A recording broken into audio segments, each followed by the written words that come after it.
Everybody's dying to know, Lindsey. There's two kinds of people in this world. You're either cake or you're pie. So, Lindsey, are you a cake person or are you a pie person? Oh my gosh. I can't have gluten, so I'm technically really neither. But I have been known to ask for cheesecake, which is really pie, on my Oh birthday. my gosh, it is Instead really pie. I just had yeah. this debate the other day. So as a kid, I wanted my mom to make her really good cheesecake for me on my birthday rather than the traditional cake. Oh man. Now, is it a regular cheesecake or is it like a super fancy cheesecake? It's pretty standard, but delicious. Crushed is the graham cracker crust Yeah, crust. so now I gotta get the gluten-free version, but still sometimes do. Oh man, I'm definitely a pie guy. Although I had cobbler last night, and this has nothing to do with anything. I don't think that's either cake nor pie, is it? Or is Oh, everything cake or pie? it seems yeah, that's a physics question. That's why we bring smart people on the show to answer real questions that matter, Lindsay. All right, are you ready to get going? Yeah. Okay, here we go. Welcome to the CXR channel, our premier podcast for talent acquisition and talent management. Listen in as the CXR community discusses a wide range of topics focused on attracting, engaging, and retaining the best talent. We're glad you're here.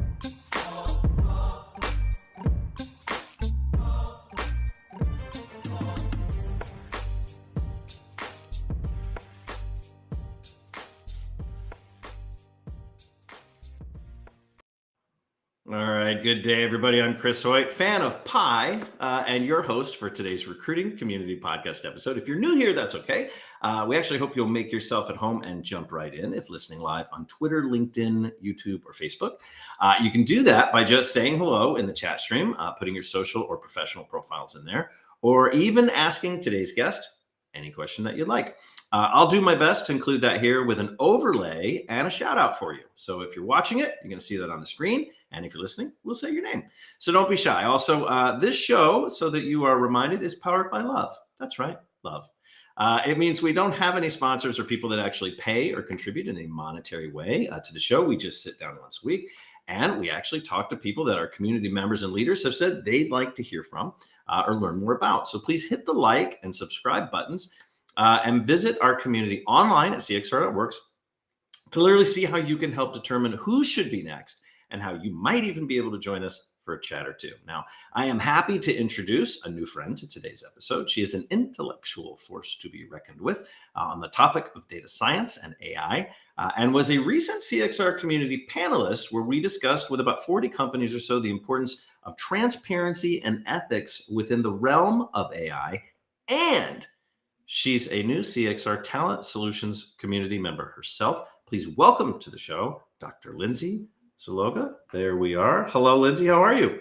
Great. Thanks for having me. We're really excited to have you on. But before we jump in, I've got 3 or 4 questions I want to ask you. We've covered pie. We've covered cake. Thanks for being a pie person, by the way. Why don't you give us sort of an escalator pitch about who is Lindsey and why should we be paying attention to what Lindsey has to say? Oh, about me, not Hirevue. just about you. Like, give a little bit of background. Yeah. What you do at Hirevue would be helpful. Yeah. Yeah, so I always start with pretty far back. I've always loved math, and I didn't really understand why math was important until I took physics. So physics was a huge kind of force in my life. I had a really great teacher in high school who really turned me on to this is how math is used in the real world, and I thought that was really cool. So I was the first person in my family to go to college. I was very intimidated by studying physics. It was what I wanted to do, but I was very nervous about, kind of succeeding at that. But I kept chugging along, finished my undergrad, ended up going to grad school, ended up getting a PhD and doing research in physics. And when I started my PhD, I really thought I wanted to work with my hands. I didn't want to sit at a computer all day. So I was an experimental physicist and aligning lasers and working with nanoparticles. But much to my surprise, what I enjoyed the most was sitting at my computer and analyzing data. Over lasers. You So liked that more than lasers. yeah, there's a little more when something's wrong with your computer program, you can actually figure out why most of the time. But in the real world, there's so many variables, and I had a lot of holes burned in my shirts from lasers. But a lot of time spent in dark rooms. But so when I transitioned, I did a postdoc as well in Germany, and then when I transitioned into industry, I was kind of in this weird position where in some ways I was overqualified for a lot of entry level jobs because I had a PhD. Yeah. And I'd been working in that academic world for years, but also underqualified because I'd never had a job before. I think I really underestimated the value of connections. I kind of thought, my resume or CV, which you'd say in academia, speaks for itself. And I, have been doing pretty well in academia and it's very competitive. So I should be fine in the real world, as I put it. But when I started applying for jobs, I was shocked at kind of how broken the whole system is. And I know a lot of people who are in this position as well, where they tell you it's really important to curate your cover letter and your resume to that particular job. Yeah. And so you go into some applicant tracking system, you upload those things, you've already spent hours working on that, and then you have to manually re-enter every part of your resume again into the system. It's just painstaking.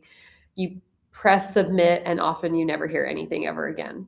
Right. So that was a pretty awful experience. And I know so many people that went through that who are now in good jobs and they're successful and they're doing really well. And so you have to think, how many people pass them up, or did they just never get seen by these companies that kind of missed an opportunity in finding talent? Lindsey, did you graduate yesterday? Because there's a lot of companies that's still going on. Yeah, no, It's still a lot of companies. It wasn't too long ago. Yeah. I like to think it was more recent than it really was. It feels like yesterday, but no.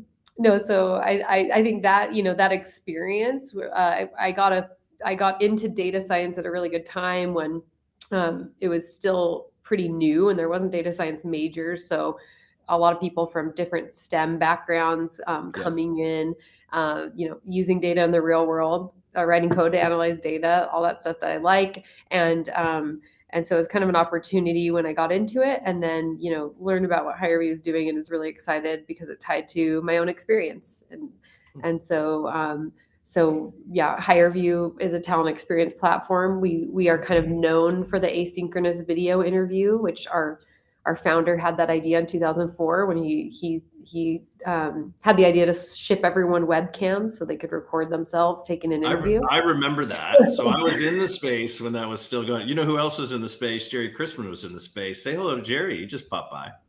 Hi, Jerry. So Jerry, I remember when this was like unbelievable. Nobody could believe that an organization was shipping cameras. Right, I know we're totally off topic, but was shipping webcams out so that people could get, to make a better sort of pitch for themselves and sort of get to the front of the pile. I love that. That was brilliant, but at the same time, nobody had the experience of talking to dead air, and so the whole skill set of being able to just talk to yourself and answer questions and still be, engaged and whatever. Was a skill I think that a new generation had to learn. Oh yeah, well, it's a good call out, right? Really struggling to talk to the camera at all. Now we're all pros, especially given the last 2 years. But yeah. Yep, it is. It is a different. I took a Hirevue in my experience of applying for jobs as well, and I remember being pretty thrown off at just kind of what is this, right? Yeah. And I think now it's more and more people have experience with Hirevue, or just talking to a camera, recording themselves, and all that. The technology has lent itself really well to doing that. I still want a friendly avatar to be asking me those questions. I just say, Jerry, I don't think we're far from that, but you could say, well, would you like to have some semi-human thing, talk to you and make you feel a little more comfortable? We've had the discussion. It's been hotly debated, and kind of we don't want to be in that uncanny valley, as they say in AI, Yeah. when you have some creepy, but then you have these deep fakes that can ask questions. Yeah, I think Good. there's different You opinions could that are out create your there. own like they could pick what celebrity gets to Yeah. interview them. So I'd like a Tom Cruise deep fake, or I'd like a Emily Blunt deep fake to interview me. Yeah. My interview with Emily Blunt would probably then be like 4 hours long because we just chatted up. It'd be fine. I'm sure she would love you. Yeah, of course. The deep fake Emily would love me. Look, okay, so on to track, Lindsey. So you are quite literally a scientist, and we have had quite a few conversations around AI and the topic of transparency within that space, right? And ethical AI. But let me ask you why you sort of feel that transparency is so important when we talk about AI within the world of talent, within the world of interviews and hiring decisions. Why does Lindsey feel like it's such a big deal? Yeah, I think so. It ties back to my experience somewhat, right? With kind of, Yep. it's a black box when you apply through an ATS and you never hear anything back. You don't even hear back, no, you didn't get the job, or Right. here's how you did, or anything like that. And so for the candidate to understand what's going on, I also, I've been in this space for about 6 years with Hirevue, and the change I've seen in that time is huge. Kind of going from a little more secretive to protecting our IP to really opening up everything that we do, because we want to make sure people don't assume the worst, which was often happening, right? It's creepy. You're using a video. What are they looking at? Could they be not hiring me because of my skin color, because my eyebrow moved a little weird, things like that. Those kinds of questions and concerns really have pushed us more and more to open up and be very clear. And it's been good because it's pushed us to also question certain things that we've done. Now, like if it's concerning our use of video as a good example, it was really not offering a lot of predictive power, and it was causing more concern than it was worth. So now all of our models are just based on language. So there's been kind of this healthy kind of a lot of communication between us and our expert advisory board and academics and candidates and audits that we've done that have kind of formed our direction. And going, really transparent more lately with our explainability statement. So this is a document where the short version is, I think it's about 20 pages long, but there's a longer version as well, but we kind of walk through, how we approach AI, how we use it in our system. Certain interviews that are recorded are scored, and here's how we train those algorithms. Here's the data that we're using. Here's how we test for bias. Here's how we mitigate bias if we find it. All of those things are outlined for anyone to read, candidates, customers, anyone interested in the system. So we hope it answers a lot of questions that people have, or concerns that they may have.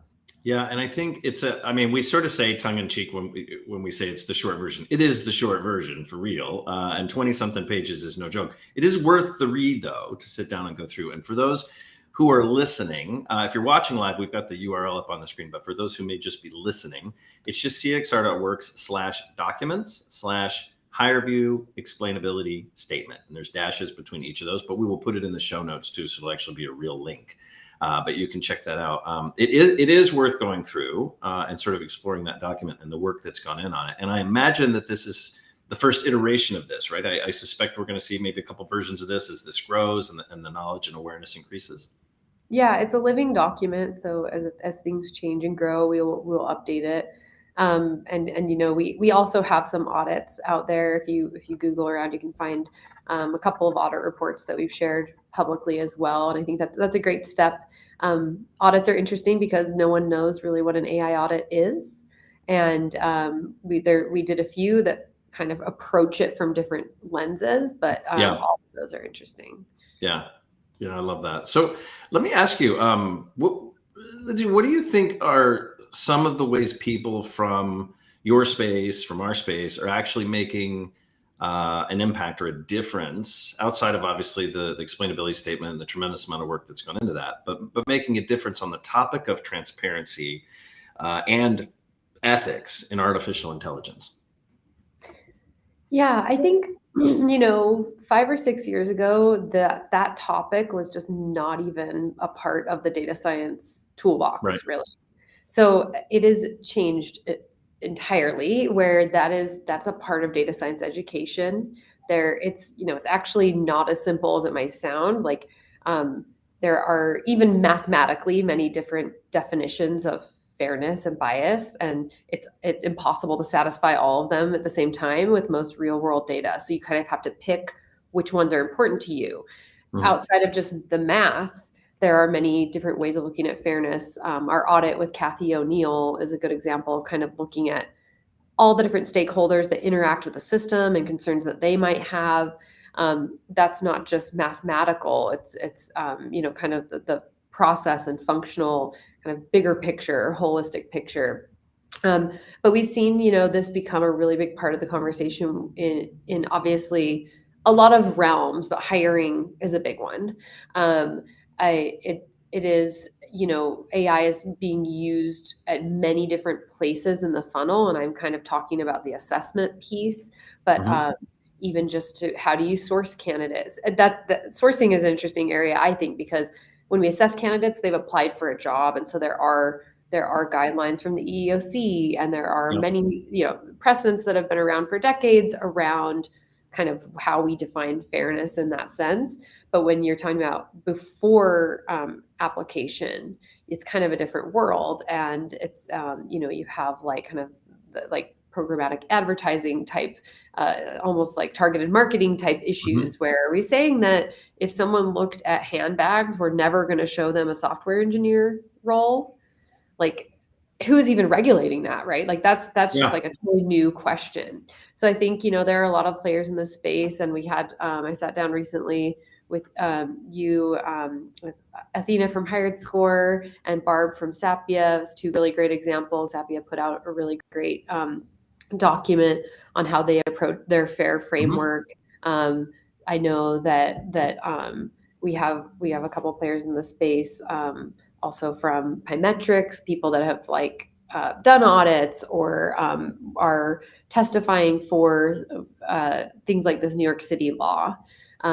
We're seeing a lot of talk in the regulatory space. So I think it's very important that we are a part of that conversation, and we know the realities of this area of kind of the whole area. And I think New York City is an interesting point.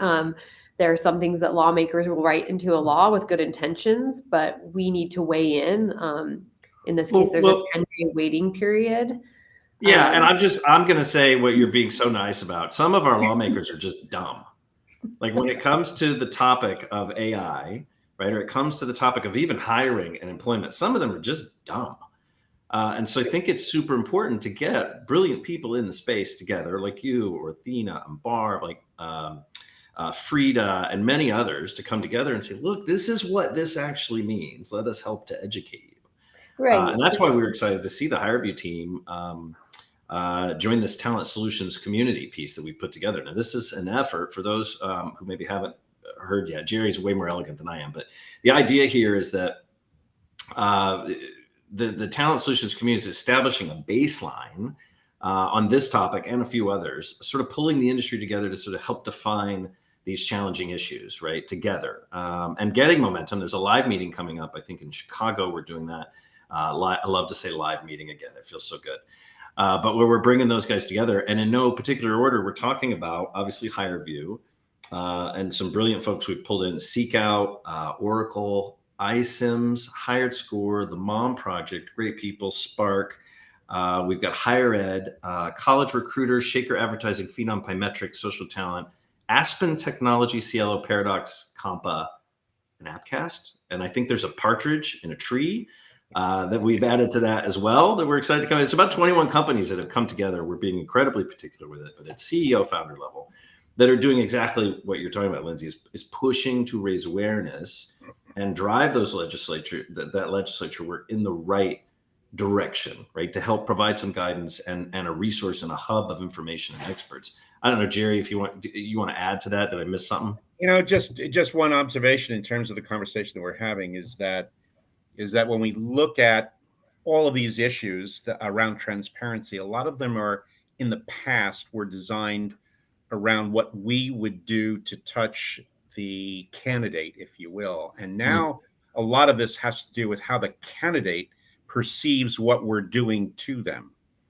And so it goes back from an academic point of view to that the set of validities that, because when you learn in academia about validity, you learn that there's various kinds of validity, from face validity up to predictive. And the scientists love the idea of the predictive validation approaches, but fundamentally what's coming to the fore with transparency is face validity. It is the perception of the candidate about what is happening to them and their perception of that being fair or not. And that's why we have so many different approaches to all of this. But in the end, it's the candidate who's going to perceive recruiting as something that is a fair, competitive practice that they can engage in, that doesn't screw them over. And if we can get to that level because of that transparency, we are literally moving the industry, and the industry should certainly have a strong voice in addition to all the other folks who want to weigh in on this. Yeah. Yeah. So, Lindsey, let me ask you, I mean, what would be a good resource, I guess, for people who perhaps want to dive in deeper? I obviously start with the explainability statement, right, to work your way sort of through that. But is there anywhere, a podcast, a book, anything you might recommend to let's say a talent leader or recruiter who just wants to learn a little bit more about the topic of ethical AI or making AI a better person in the hiring process? Anything you'd recommend? Well, obviously, your community is a good one. Shout out. I think, we participated with the Data Trust Alliance, and that's something that I think within the last year they've come out with kind of guideline framework. If you're looking at vendors in this space, what questions do you want to ask? There's a lot of I know Athena mentioned the World Economic Forum has a council on AI. I also think just kind of keeping an eye high level on the regulatory legislative space. There's a lot going on, and it is going to be really hard to keep up with all the individual states, but it looks like that's the way it's going to go. So but we're going to see a lot of the same themes that probably are coming out of Europe. That a lot of states will adopt. So it's already starting to happen, and a lot to keep up with. It's a good call out, because we do see a lot of, from a data privacy standpoint and fair, we're seeing a lot of it sort of develop in Europe, and specifically out in the UK, and sort of come over slowly but surely into our practices here. So it is a good call out to keep an eye on across the pond, so to speak. And Lindsey, have you come across PIA? I think it's a group that Vizier has been heavily engaged with, or Lexi Martin, who was with them. I haven't. I'll actually pull that up, Jerry, if you want to talk about it. I'll pull it up and put a link in. Intelligence Alliance. Yeah, I think it's another effort of, again, our industry trying to do something in a collaborative basis, specifically on some of the technology issues. And I just connected Frida with Lexi Martin, who is heading up that group, and she's been a long-term PhD who's very, very much an advocate in this area. So I'd be happy to connect you as well. Great, sounds great. Yeah, here we go. I just pulled up her profile. I'll share it. She's on. I'll put this on here in the chat real quick on LinkedIn. Anybody's interested? Let's see. So yeah, finding ways that we can find more collaboration with folks who can agree that we should be moving in a particular direction, I think lends kind of a catalyst feel to building a voice for our industry. Yeah, and I think most people in the industry are broadly supportive of the regulation that's being brought to the fore. I mean, it's kind of saying, hey, if you're using AI in this space, you still need to be following the rules. And most of us are, hopefully. So, but then there's weighing in on kind of the details, like that aren't really. I mentioned the 10-day waiting period. If you make people wait 10 days, they might not get the job, right? Like there's a lot of things that are kind of throwing sand in the gears, but in the wrong place. And so I think it's really important for us to be active and making comments and kind of educating legislators on that. Cool. Yeah, there you go. Threw that on there. So it's peopleintelligence.org as we can find out more. If you're watching on the video stream instead of just listening, we had put Lexi Martin's LinkedIn profile up there. She's been a guest on the show as well. You can listen to a past episode there. Lindsey, for the sake of time, I'm going to ask you the question that we ask everybody before we close out the show. If you were going to write a book on this topic, what would the title of that book be? I think I would say, because I've been on both sides of this hiring interaction, I think of it as I would name my book "Needles in the Haystack." There's not just one needle, but there are many. So how are you going to find those people, right? And we talk about how things used to be, and sometimes people think it's still this way, where you go down and you get an application, you fill it out, and you apply for a job at a brick and mortar place, and it is just, that world is so far gone. Every position has hundreds or thousands of applicants, and that is just the reality of what we have to deal with. So many of these solutions aren't perfect, but there is no perfect solution. So how do you kind of, what's best for those needles in the haystack, and what's best for the person who's trying to find the needles, to kind of get rid of people who aren't a good fit and find the right fit, is kind of the way I think about it a lot. I like it. I love it, actually. So now I'm really going to put you on the spot. Who gets the first signed copy? Well, since you asked, I guess it's you. Yeah, nobody ever gives me you're the the one copy. for this whole idea. My book career was all because you asked that question. Man, I'm just glad I could contribute in some way. I'm just excited about that. Nobody ever gives me the copy. We've been asking that question for a year. Nobody gives it. Thank you, Lindsey. Appreciate you. All right. Well, speaking of appreciate you, we are so grateful for your time today. Thank you for cutting out of your busy schedule to just give us a couple of minutes and share your insights. I hope that some folks connect with you directly online and that this is beneficial. And I really look forward to seeing you at some of the TSC events coming up. Yes. Thank you so much. It was fun chatting with you both. All right, good stuff. I'm going to put you both back in the green room. So hang out. Please don't go anywhere. And there we go. And I've got my little list here I'm going to share with you. Coming up at cxr.org/events, we have an employer branding meeting. That is tomorrow, actually, on August 3rd for our members. We are also doing a solution spotlight on CrossCheck with CEO Mike Fitzsimmons. Now, that's on the 4th. What is that? That's 2 days away. And we've got Charlie Franklin, the CEO of Compa, who's going to be on the 9th. So those will be a lot of fun for our members to sit down and kind of talk about what's what with both of those services and solutions providers. We are bringing in also Andrew Flowers. Now, he is the lead labor economist at Appcast. He's also the director of research over at Recruitonomics. He's going to be on the 4th, and he's going to be talking about what the rest of this year looks like through his eyes and what we should be watching out for. Also, you can find all of this also at cxr.org/podcast. Ahead, we have an interview with our friend Madeline Loreno. She'll be back on the 9th. Now, she's going to share with us what recruiting tech trends she feels we should sort of be paying attention to and really keeping our eye on. And also ahead, we've got Sarah White, Athena Karp, Lena Mockbach, and Dave Smallwood. So again, go to cxr.org. And check out the events page. Make sure you don't miss any of these awesome lineups. With that, I want to say thank you to everybody, and we are going to see you next week. Ciao.